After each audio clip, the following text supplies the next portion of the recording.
முதலமைச்சராக இருக்கக்கூடிய விஜய் அவர்களுடைய ஆட்சி எப்படி மாறி? நல்லா தான் இருக்குது. எங்களை பொறுத்தவரை நல்லா இருக்குது. ஆப்போசிட்டில் இருக்கிறவங்களுக்கு நல்லா இல்லை, எங்களுக்கு நல்லாவே இருக்குது ஆட்சி. அவர் வந்தோடனே டக்குன்னு எல்லாரும் ஆக்ஷன் எடுத்தார். ஆனால் ஆப்போசிட்டில் இருக்கிறவங்களுக்கு தான் அவர் எதுவுமே பண்ணலன்றாக்கா இருக்கு அவர் ஆட்சி. புதிய ஆட்சி நல்லா தான் இருக்குது, ஓரளவு நல்லா இருக்குது. ஃபஸ்ட்டு வந்து பழைய ஆட்சி இருக்கும்போது ஒரு மாதம் 3 மாதம் கழிச்சு தான் ரியாக்ஷன் எடுப்பாங்க. இப்போ இது கொஞ்சம் வந்தோடனே நிறைய 2-3 திட்டம் நிறைவேற்றிருக்காரு. அதுக்கப்புறம் அவர் கொஞ்சம் நம்ம டைம் கொடுக்கலாமே, அவர் பண்ணுறதுனால தான் அவருக்கு நாங்கள் ஓட்டே போட்டோம்.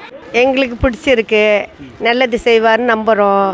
எங்கள் பிள்ளைங்களுக்கெல்லாம் பாதுகாப்பு இருக்குங்க, நாங்கள் நம்பி ஓட்டு போட்டுக்கிறோம். இப்போ எல்லாரும் சேர்ந்து மக்கள்லாம் சேர்ந்து இப்போ அவர் புதுதாக ஒரு தலைவராக நாங்கள் தேர்ந்தெடுத்திருக்காங்க.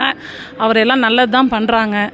எங்கள் ஏரியாவில் நிறைய பிரச்சனை இருக்குது, அதெல்லாம் உடனே அவர் நாங்கள் ஆர்கே நகர்லேருந்து தான் பேசுகிறோம்.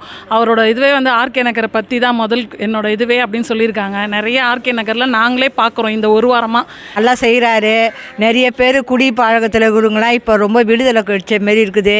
நாங்களும் நிம்மதியாக இருக்கிறோம். நிறைய வாலிப பிள்ளைங்களாம் கெஞ்சி அடிக்குது.